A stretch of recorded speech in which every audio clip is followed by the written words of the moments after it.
Hello, everyone, and welcome to my health and wellness channel. I'm Dr. Gauri Bhide. I'm a medical oncologist, and I am trying to bring you information on topics that would have interest in both health maintenance as well as treatment of certain conditions. Today, I'm going to do a little bit of a different format. When I was a resident and a fellow, we used to have what we called journal clubs. And I think it was every week. And then when I went into practice, it was every month. And we turn by turn brought articles of interest and reviewed topics. And it was an interesting way of both keeping up with the literature as well as keeping up with what your colleagues were doing and what the state of the art of practice was. This year, I found two articles in the New England Journal which addressed a topic which has generated some controversy over the past couple of decades, and that is the use of PSA, or the prostate specific antigen, in the screening for prostate cancer. So I also went back and found the recommendations from the US Preventive Services Task Force, which were updated in 2018. And I put together this little format in a way of journal club where we will review the actual articles and the information in them and then give you the knowledge base that you would want to make your own decisions. I'm also going to link the original articles in the comments below if you wanted to read them for yourself. The purpose of a screening test is to find cancers in an early stage in which we assume it will be more curable, and by treating it in that early stage, it will extend life. And that is where the controversy of using the PSA as a screening test for prostate cancer has arisen, because over the previous decades, the use of PSA actually led to a lot of early diagnoses of prostate cancer, which led to a lot of treatment, some of which might have been quite unnecessary and therefore caused side effects and may not have been in the best interest of the patient. So that is the one place where we deviate from our standard mantra: is find the cancer early, cure it, and save lives. This paper presents the recommendation statement from the US Preventive Services Task Force. This was published in the Journal of the American Medical Association in 2018. They basically started by outlining why it was important to decide whether to screen and what the risks and benefits of screening for prostate cancer are with the PSA based screening test. The importance for trying to detect prostate cancer early is mainly because it is one of the most common types of cancer that affects men. In the United States, the lifetime risk of being diagnosed with prostate cancer is 11%, and the lifetime risk of dying from prostate cancer is 2.5%. Why is there this difference between diagnosis rates and death rates? Because many men with prostate cancer never experience the symptoms, and without screening would never know that they have the disease. In fact, there were autopsy studies of men who died of other causes, in which more than 20% of men aged 50 to 59 and 33% of men aged 70 to 79 were found to have prostate cancer unbeknownst to them. In some men, there is more aggressive cancer, and that is why we're still searching for the best way of screening without causing harm to other men. How do we proceed with screening? It is a blood test which measures the level of prostate-specific antigen protein. If you have an elevated level, this could be caused by prostate cancer, but can also be caused by a number of other benign conditions like benign prostatic hyperplasia, which is a common condition in older men, and inflammation of the prostate, which is called prostatitis. Therefore, some men without prostate cancer will have an elevated PSA and then have to undergo testing, which includes a biopsy and all the risks and other complications that it may entail. The harms of early detection and treatment are multifold. Firstly, there are false positive results which result in psychological harm. Over 10 years, more than 15% of men experience at least one false positive result. This ends up in a biopsy, and then that leads to complications such as pain, blood in the semen, and infection. And approximately 1% of prostate biopsies result in complications that are great enough to result in hospitalization.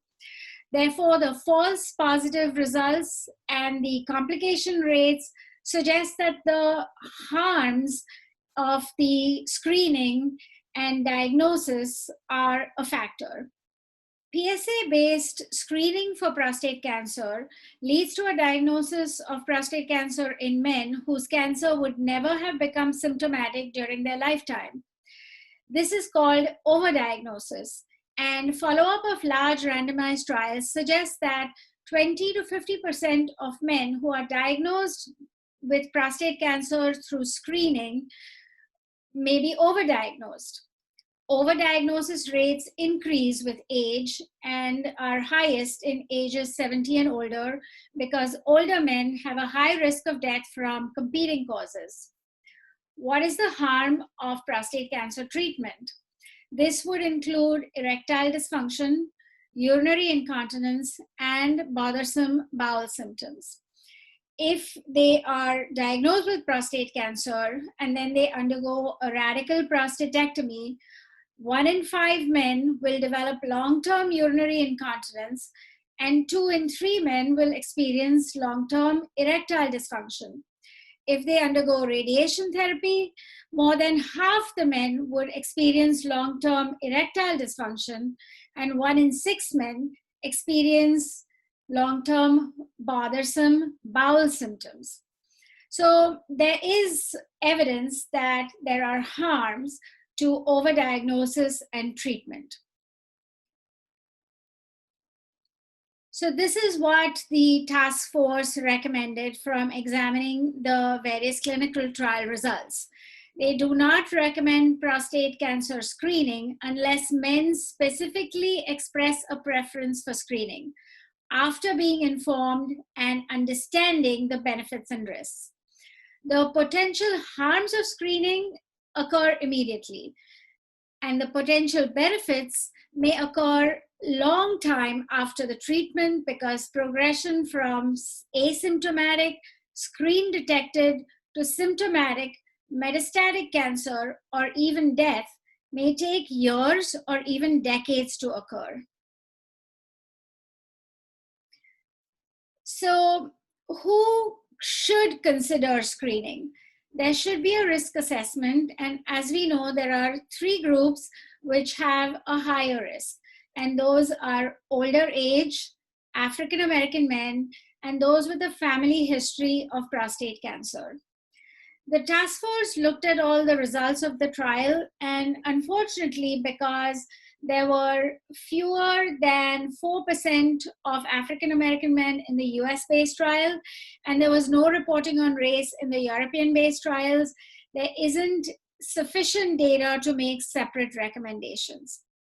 There are other ways of improving the PSA-based screening decision-making, but there isn't any evidence that a pre-biopsy risk calculator with or without measurements of the free PSA levels or using genetic testing or adjunctive imaging studies like an MRI meaningfully changes the risk benefit profile.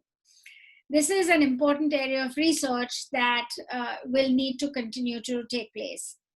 All of these results have been examined in very large randomized clinical trials, one of which was based in the US, the PLCO trial. The P was the prostate piece, the European trial, and a UK based trial, which was a one time invitation to do a PSA compared to a control group, which did not receive this invitation.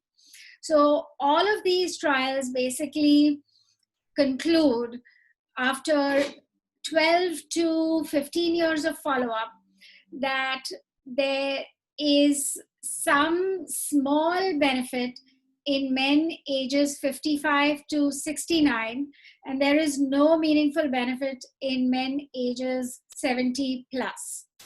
There is some small benefit in decreasing the risk of metastatic cancer after 12 years of follow-up, and however, the absolute risk is still pretty small. The percentage risk is 30% lower, but the actual absolute risk reduction is 3.1 cases per 1,000 men screened.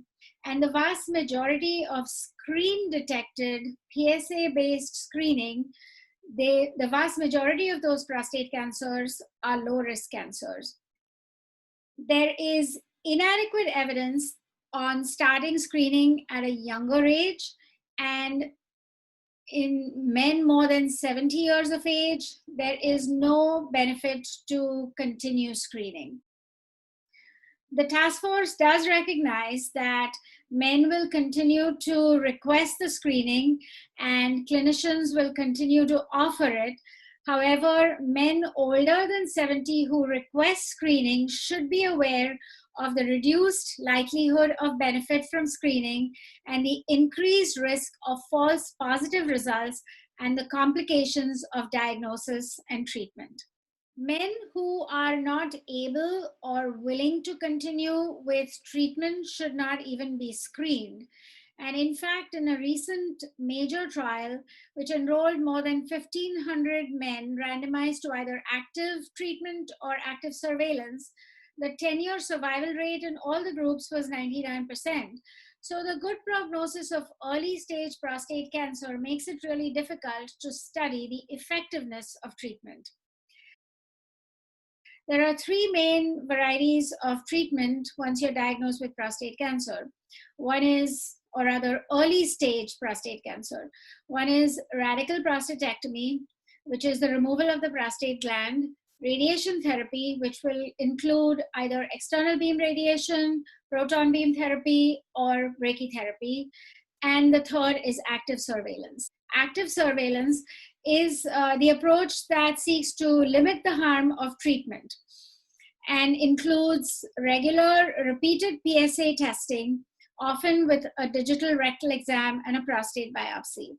This has become a more common treatment choice in the United States over the past several years. And in fact, the active surveillance rate has increased from about 10% in 2005 to 2009 to 40% in 2010 to 2013 with low risk prostate cancer. What harm does active treatment do? About 3 in 1,000 men die soon or during radical prostatectomy, and about 50 in 1,000 men have serious surgical complications which require intervention. Those who undergo radical prostatectomy, 1 in 5 will develop long-term urinary incontinence, and about 2/3 experience long-term erectile dysfunction. Those who undergo radiation therapy, more than half can experience long-term erectile dysfunction, and up to 1 in 6 men experience long-term bothersome bowel symptoms. So, do we have a separate screening recommendation for those at high risk? One of those groups is the African American group, where their likelihood of developing prostate cancer is higher than white men. They're twice as likely to die of prostate cancer, and that higher death rate is in part attributable to an earlier age of onset, a more aggressive kind of cancer, or a more advanced stage at diagnosis. Unfortunately, the American trial only enrolled 4% African American men. The European trial did not record any race specific subgroup information. So we don't actually have evidence based different recommendations for African American men. How about those with a family history? There is a higher risk for men with family history, and a twin study in Scandinavia estimated that genetic factors may account for 42% of prostate cancer risk. In the Finnish site of the European trial, the men with at least one first degree relative were 30% more likely to be diagnosed with prostate cancer than men without a family history. And men with 3 first degree relatives with prostate cancer, or 2 close relatives on the same side of the family who were diagnosed at 55 or less, may have an inheritable form of prostate cancer associated with genetic changes. So the US task force searched for evidence which could have a different PSA based screening recommendation for men with a family history, and they did not have any significantly different recommendations. So are there any benefits to early detection? The European trial found that in men ages 55 to 69, after a median follow-up of 12 years, the risk of developing metastatic prostate cancer was 30% lower in the screened group compared to the group with usual care. And the absolute risk reduction was 3.1 cases per 1,000 men. And after a median follow-up of 13 years, the prostate cancer mortality among men ages 55 to 69 was 4.3 compared to 5.4 per 10,000 person years. So it did not find a reduction in all-cause mortality. There are limited data on the benefit of screening in younger men, and there are few data that find that screening is effective in men older than 70 years. So is there a potential benefit of treatment? In the UK PROTECT trial, they looked at 1,600 men between 50 and 69 with screen detected localized prostate cancer and who had had radiation treatment, radical prostatectomy, or active surveillance, and they followed them for 10 years. 77% of the men had low-grade prostate cancer with a favorable prognosis. So this trial did not find a significant improvement in all-cause or prostate cancer mortality in any of the treatment groups. So the conclusion of the task force from looking at all these randomized clinical trials, as well as several cohort studies, a number of them have been reported out to between 12 to 15 years, shows that there is no significant known benefit to active screening with the PSA. There are other organizations which have also put out similar screening recommendations. These include the American Academy of Family Physicians and the Canadian Task Force on Preventive Healthcare. And they also recommend against PSA-based screening for prostate cancer.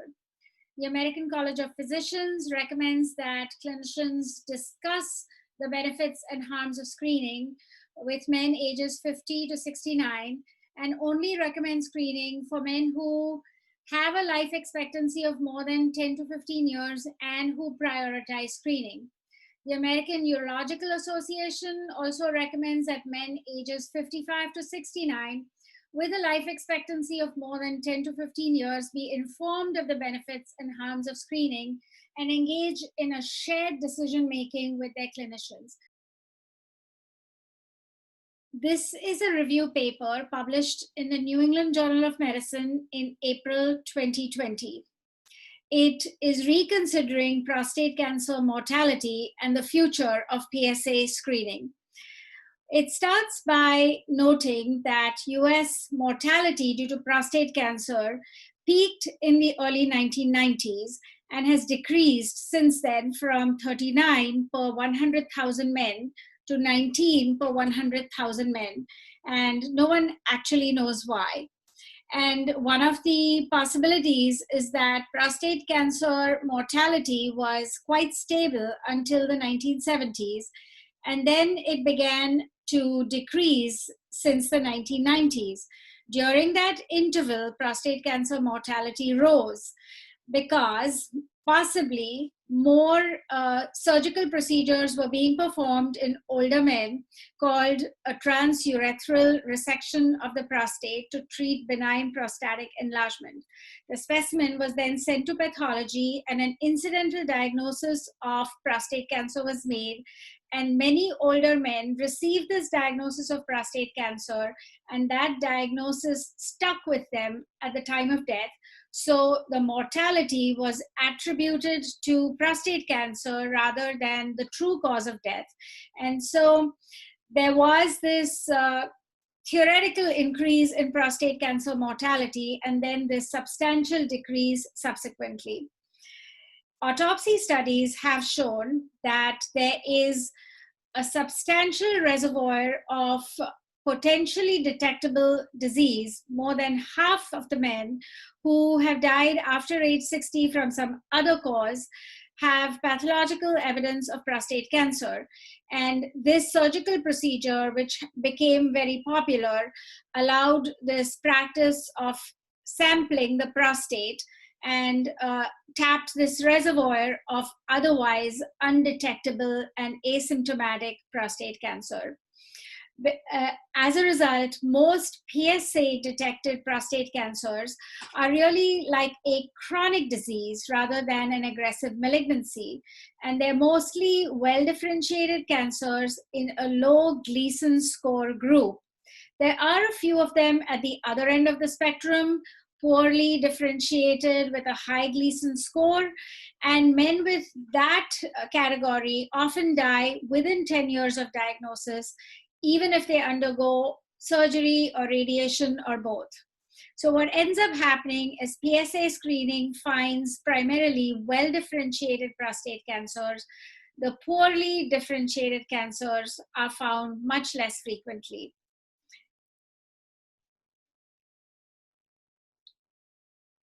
So what else could have caused this 37% decrease in mortality?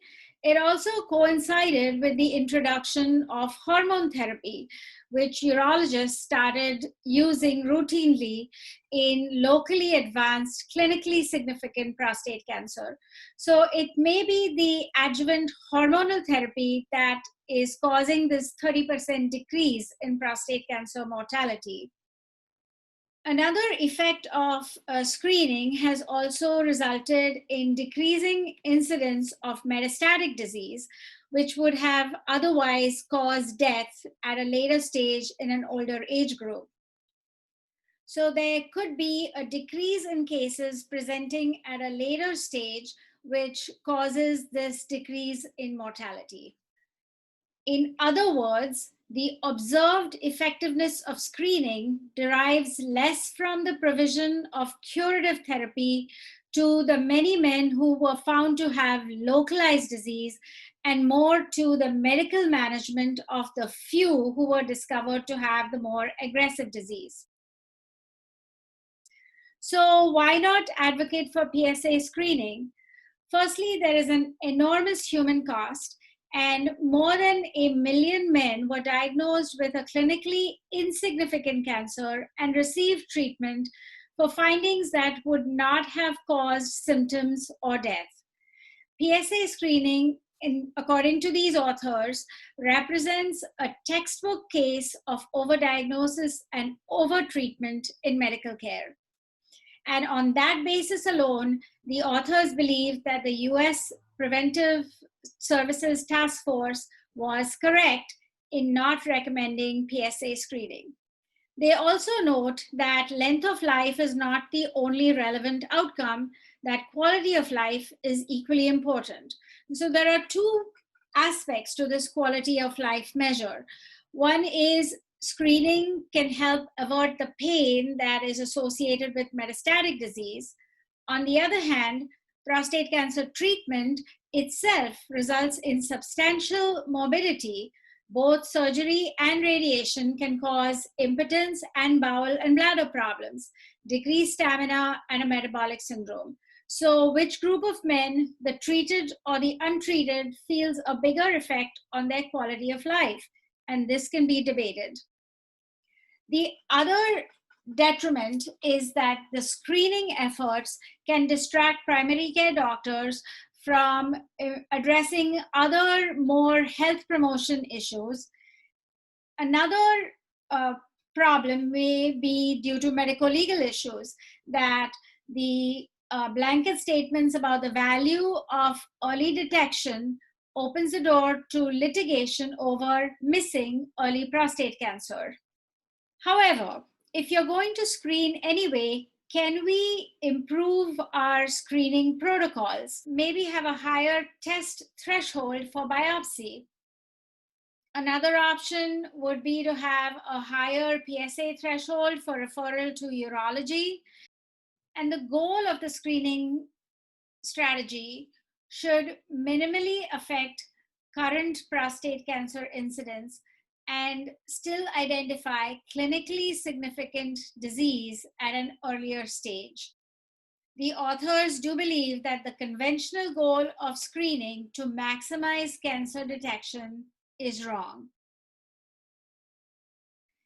This was published in the New England Journal of Medicine in June 2020 and was reconsidering the trade-offs of prostate cancer screening.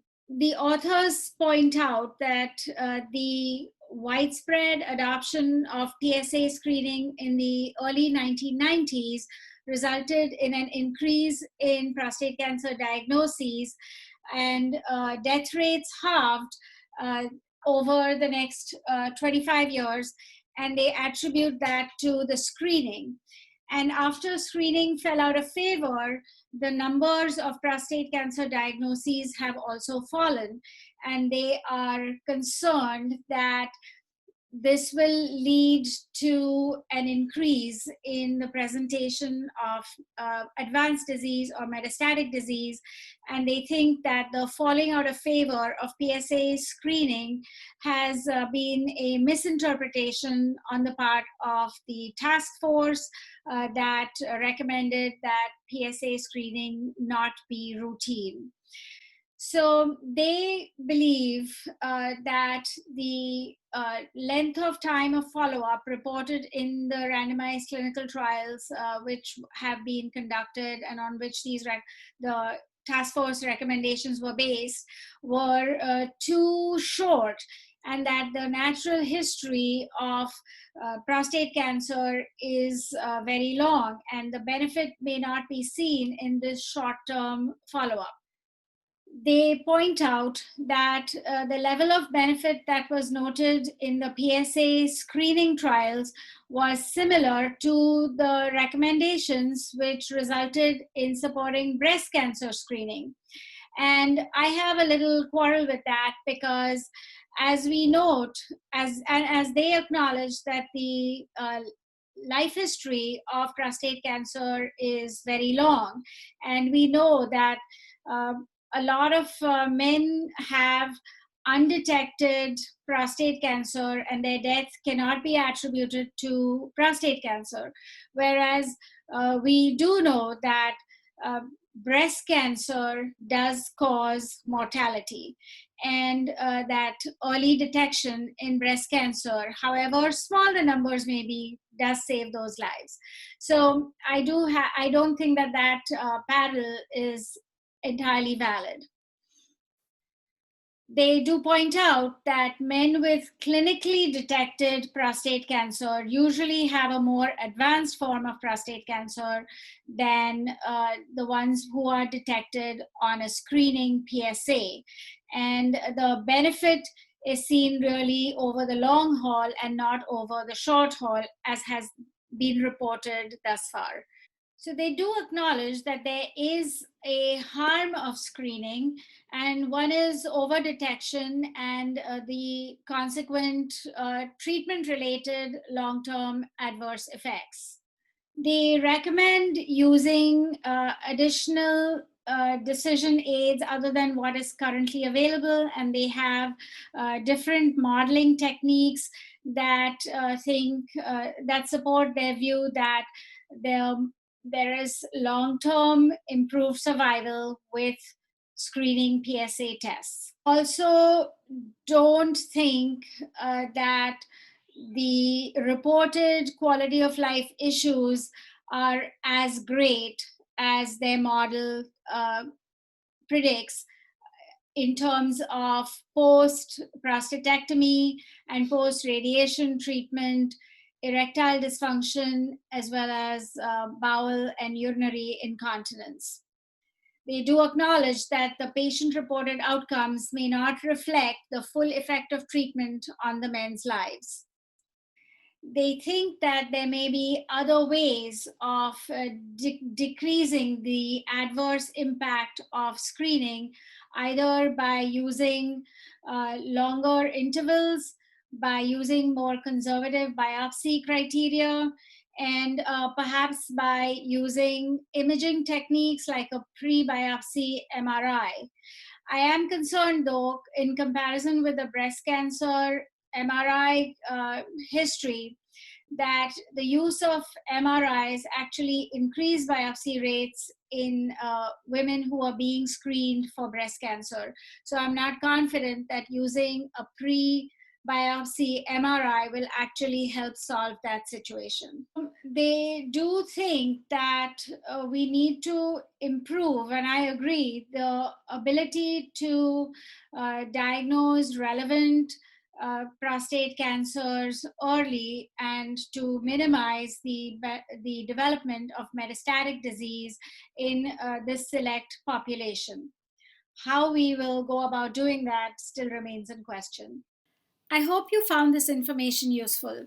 Do hit the like button and subscribe to my channel for more interesting and useful information coming your way.